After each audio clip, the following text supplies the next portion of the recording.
L'école ivoirienne de bijouterie et des métiers annexes récompense ses meilleurs employés et stagiaires. Ce soir, nous allons découvrir cet établissement. Le rap également en honneur ce soir avec la 4e édition du festival hip-hop Enjaillement. Enfin, la Noël pour relancer le secteur touristique en Croatie. Le marché de l'Avent a été organisé à Zagreb, la capitale. Merci de nous suivre, Madame, Monsieur, bonsoir. Les meilleurs employés et stagiaires de l'école ivoirienne de bijouterie et des métiers annexes ont donc été célébrés récemment. Il s'agissait de récompenser leur dévouement et motivation pour l'année 2015. Outre cette cérémonie, nous allons nous intéresser au cursus de 3 jeunes élèves. Quelles sont leurs ambitions? Comment l'État compte-t-il aider les élèves de l'école ivoirienne de bijouterie et des métiers annexes? Des explications dans ce commentaire de Jean-Jacques Kwame-Ala. Posez la question de la formation aux bijoutiers, la plupart vous répondront qu'ils ne sont jamais passés par une école pour exercer leur métier. Résultat, l'informel prédomine dans ce secteur d'activité qui pourtant attire les plus jeunes. C'est le cas d'Aride, Angèle et Guillaume. Eux ont choisi de ne pas apprendre la bijouterie sur l'État. Un objectif atteint après 3 années de formation à l'école ivoirienne de la bijouterie et des métiers annexes. Bon, d'abord, c'était une passion pour moi de faire la bijouterie. Et puis bon, parler des parents et autres, j'étais plus motivé à faire ce métier. J'aime tout ce qui est beau. Donc, raison pourquoi je suis venu dans cette école-là. Désormais, diplômés d'un certificat d'aptitude professionnelle en bijouterie et major de leur promotion, Aride, Angèle et Guillaume doivent à présent relever les défis de leur insertion socio-professionnelle. Il y a un projet qui est en cours, j'ai un emploi, je compte déposer mon projet et à la suite de là, voir comment ça va se passer. Pour s'installer, comme on le dit, on peut dire que tous les moyens sont bons. On peut aussi passer par l'État et puis on essaie de voir si les parents peuvent aider pour que tu puisses le faire sans souci. Pour faciliter leur insertion socio-professionnelle, l'État a mis en place des mécanismes. Aujourd'hui, ces jeunes-là, bien formés, auront la possibilité d'avoir des appuis financiers au niveau donc de l'agence emploi jeunes pour pouvoir s'installer à leur propre compte. C'est d'ailleurs en cela qu'on encourage les jeunes. On les incite à s'installer à leur propre compte pour permettre donc d'élargir davantage le tissu professionnel de la Côte d'Ivoire. Le rêve de devenir bijoutier professionnel réalisé, Aride, Angèle et Guillaume ambitionnent désormais de devenir des grands joailliers. En cela, ils peuvent compter sur les conseils d'une référence issue de l'école ivoirienne de la bijouterie. Tout se concentre sur le boulot, il faut y croire, il faut croire à ce qu'on fait. Voilà, s'ils croient au métier de la bijouterie, je pense qu'ils vont réussir. L'école ivoirienne de la bijouterie et des métiers annexes, située en zone 3, existe depuis 1972 et demeure à ce jour l'une des rares en Afrique de l'Ouest. Dans l'actualité nationale également, le retour au pays d'environ 700 réfugiés ivoiriens en provenance du Libéria. C'est une initiative du Haut Commissariat des Nations Unies pour les réfugiés. À noter que le HCR a repris le 18 décembre dernier cette opération de rapatriement volontaire interrompue en juillet 2014 à cause de l'épidémie du virus Ebola. C'est un reportage de Ève Boué de la station régionale de Mans. Une animation particulière règne au poste frontalier de Biaï au Libéria ce vendredi après-midi du 18 décembre 2015. 401 Ivoiriens sont de retour au Bécaye, partis en exil pour la plupart en 2011. Un rapatriement volontaire organisé par le service d'aide et d'assistance aux réfugiés et apatrides Sahara avec l'appui du Haut Commissariat des Nations Unies pour les réfugiés HCR. Un couloir humanitaire aménagé à cet effet car les frontières sont encore fermées en raison de la menace Ebola.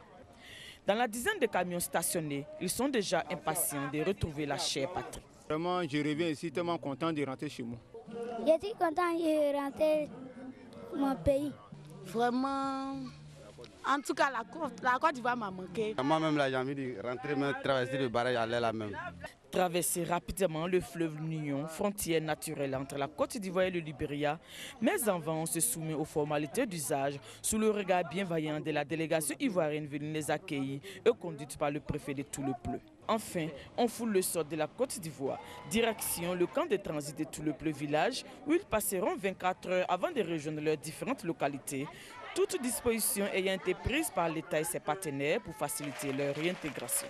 Nous faisons ce qu'on appelle le suivi psychologique, à savoir écouter ces personnes qui entrent et leur faire comprendre qu'effectivement, ils sont certes partis, mais qu'il y a vraiment une joie à partager sur cette terre ivoirienne.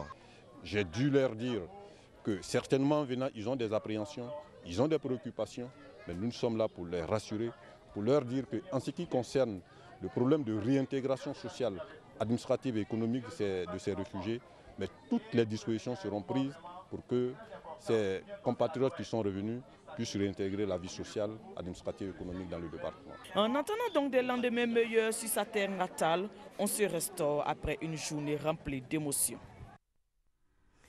Direction à présent la région de l'Indénié-Duablin. Nous allons découvrir Agnassoué dans le département d'Abengourou. Cette localité possède une particularité. Elle est partagée entre deux cultures. Les explications de Eugène Atoubé. À une trentaine de kilomètres à Abengourou, en provenance d'Abidjan, Agnassoué. Cette localité est l'une des plus dynamiques du département d'Abengourou, dont elle dépend administrativement. Mais Agnassoué, ironie du sort, se retrouve entre deux cultures, portées respectivement par les peuples Ayua et Ndénia. À l'origine, je suis Ayua et j'ai été dans un cadre indénié. Donc moi, au moins, je pense que j'ai un peu plus que les autres. Une chose est certaine, il ne faut pas vouloir aller à Bangourou et puis dire que moi, je fais partie de la famille royale d'Abangourou. Non, non, non. L'histoire du peuplement d'Agnassoué, aujourd'hui canton, est identique à celle du peuplement d'Ara, chef-lieu du département et siège de la tribu Ayua dont fait partie intégrante le canton Agnassoué. Selon la légende, deux frères ayant fait le voyage du Ghana se sont retrouvés à Agnassoué et c'est là que commence l'histoire du peuple Ayua. En venant, nous avons comme chef d'équipe Nana Aïssia Kromo. Et arrivé à un fleuve, les gens ne pouvaient pas traverser. Donc elle a josé le coin, elle a vu que vraiment le coin n'était pas tellement débordé pour qu'on puisse dormir là. Donc elle a dit que les yeux sont paresseux, les yeux ont peur. Voilà, c'est là que nous avons traversé et nous sommes venus vers ici. Et arrivé ici, nous sommes tous de la même côté avec les gens de Ara. Arrivé ici, nous étions tous ensemble. Donc il y a un de nous, nos vieux, qui est parti à Ara et lui il est resté là-bas. Donc c'est pour dire que c'est ça qu'il dit, je suis resté, c'est ça qu'on appelle Ara. Agnassoué, bien que sous-préfecture du département d'Abengourou, marque sa différence avec les autres localités du royaume de l'Indénié dont Abengourou est le siège, à l'occasion de la fête d'Ignam, événement qui marque la célébration de l'année nouvelle dans tout l'Ayuanou. Cette différence apparaît dans les dates de célébration choisies par le chef de la tribu Ayua et sur lesquelles s'aligne le chef du canton Agnassoué pour le symbole.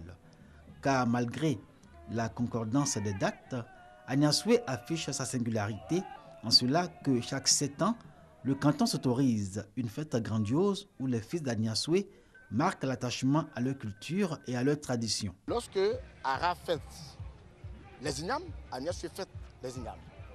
On peut être invité là-bas comme ils peuvent être invités ici. Ça dit c'est le même jour, on ne peut pas les reporter. Ça veut dire que quelque part dans l'histoire, il y a une certaine coïncidence. L'Indénié ne fait pas la fête d'Ignam toutes les années. Il le fait souvent morose, souvent faste. Mais ici à Ara, la fête d'Ignam se fait toujours avec faste. Ara va célébrer sa prochaine fête d'Ignam le 23 décembre 2016, alors que pour Agnassoué ce sera en 2018. Du moins, tel que l'envisage le chef du canton, Agnassoué Nana Ano 2. Mais d'une fête à une autre, c'est toujours la culture du peuple de l'Ayuanou qui est valorisée. La 3e édition du concours de danse traditionnelle Achenou Pays a fermé ses portes hier. 5 régions du nord du pays étaient en lice au palais des sports de Trashville. Et c'est le groupe Ongoran de Ganaori qui s'est imposé pour cette finale 2015. Kone Pargasoro et Barakissa Bamba. Ce sont ces pas de danse et cette chorégraphie qui ont retenu l'attention du jury de la 3e édition du concours de danse traditionnelle Achenou Pays. 5 régions se sont affrontées ce samedi au Palais des Sports de Trashville. Le groupe Ungoron de Kanawini a remporté le prix du meilleur orateur et de la meilleure troupe de danse de l'édition 2015. L'émotion aujourd'hui que j'ai à moi, c'est de dire merci d'abord aux initiateurs et aux organisateurs. Quand vous regardez l'ensemble des groupes, tout le monde était à la hauteur. Et aujourd'hui, la chorégraphie a permis à tout un chacun de pouvoir retrouver l'identité culturelle de chez lui. Achenou Pays est un concours qui vise à promouvoir les danses traditionnelles et les sites touristiques de Côte d'Ivoire dans leur originalité. Cette année, on sent plus de maturité. Les groupes participants ont véritablement compris le bien fondé de cette célébration de nos us et coutumes. Aujourd'hui, nous, jeunes, nous sommes tournés vers d'autres horizons, d'autres civilisations. Quoi de plus normal pour un jeune comme nous de faire la promotion de nos us et coutumes. Personne ne viendra faire notre promotion à notre place. Tant que nous-mêmes ne prenons pas donc l'engagement de faire valoir notre richesse culturelle. Selon le directeur de Côte d'Ivoire Tourisme, Jean-Marie Sommet, la matière première du tourisme, c'est la culture, mais c'est aussi une matière première pour la cohésion nationale. Des propos qui entrent dans le cadre des objectifs du Achenou Pays. Du folklore, on passe au rap. Une vingtaine d'artistes ont participé hier à la 4e édition du festival hip-hop Enjaillement dans la commune de Trashville. Ce rendez-vous initié par la rappeuse Nash vise à promouvoir le hip-hop ivoirien. Un reportage de Serge Coléa. Une vingtaine d'artistes et un public acquis à la cause du mouvement. La 4e édition du festival hip-hop Enjaillement a tenu toutes ses promesses à la place Ernest Oguier de Trashville. L'initiatrice Nash, adepte du langage Nouchi, a elle-même donné la cadence de ce spectacle.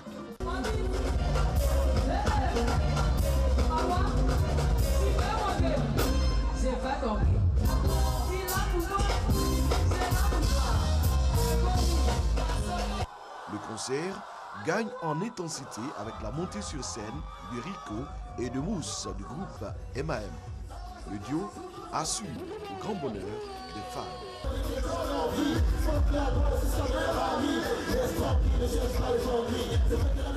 Aujourd'hui, donc, on est content aussi de vouloir aujourd'hui apporter aussi la reprise du mouvement hip-hop qui est déjà là, qui est déjà gros et qu'il fallait juste pousser un peu. Sans grands moyens, les organisateurs se réjouissent d'avoir réussi leur pari. Voir tous ces artistes-là juste sur la même scène, c'est vraiment notre fête, c'est notre enjaillement. Donc je demande à tous les rappeurs, tous les hip-hop de se mettre autour de cet événement pour que ça devienne quelque chose de plus grand. Je trouve que c'est une très très belle initiative à encourager. Et Nash est à encourager parce qu'elle fait beaucoup d'efforts, elle fait beaucoup pour la musique ivoirienne. Le festival hip-hop Enjaillement vise à donner une lucarne aux nombreux artistes ivoiriens. Il s'agit de faire connaître davantage le rap ivoirien pour un redécollage du hip-hop en Côte d'Ivoire. Le Burundi s'oppose fermement au déploiement sur son sol d'une mission militaire de l'Union africaine visant à mettre fin aux violences. Selon les autorités burundaises, cette mission serait considérée comme une force d'invasion et d'occupation si l'UA passait outre leur refus. Dernier virage avant la Noël et les préparatifs vont bon train. Certains pays exploitent même la nativité de Jésus-Christ pour booster leur secteur touristique. À l'exemple de la Croatie, ce pays d'Europe du Sud a organisé un marché de Noël dans sa capitale, Zagreb. Noël bat déjà son plein au cœur des Balkans. En 6 ans, le marché de la vente Zagreb est devenu un événement phare dans la vie de la capitale croate. Concerts, patinoires, saucisses grillées et vins chauds attirent des dizaines de milliers de touristes venus spécialement pour l'occasion. La Croatie, avec ses 4 millions d'habitants majoritairement catholiques, peine à sortir de plusieurs années de récession. La côte adriatique offrait déjà au pays une importante source de revenus grâce au tourisme estival. Noël est en train de devenir l'autre argument de charme du pays. Le marché de l'Avent de Zagreb a été distingué comme le meilleur en Europe par une grande agence de tourisme européenne, devant ses prestigieux concurrents de Vienne ou Prague. L'Office de tourisme de Zagreb propose des visites interactives du marché sur smartphone et des offres promotionnelles pour des week-ends tout inclus. La fréquentation l'année dernière a bondi grâce à l'arrivée de visiteurs venus notamment d'Asie et des États-Unis, soit 20% de touristes en plus pour la période des fêtes. Signe de l'attrait touristique croissant de la ville, l'hôtellerie connaît une progression fulgurante. À Zagreb, le nombre d'hôtels est passé de seulement 5 en 2006 à 43 aujourd'hui. C'était là l'essentiel de l'actualité de ce jour. Très bon début de semaine sur RTI 2 et à demain, 19h30.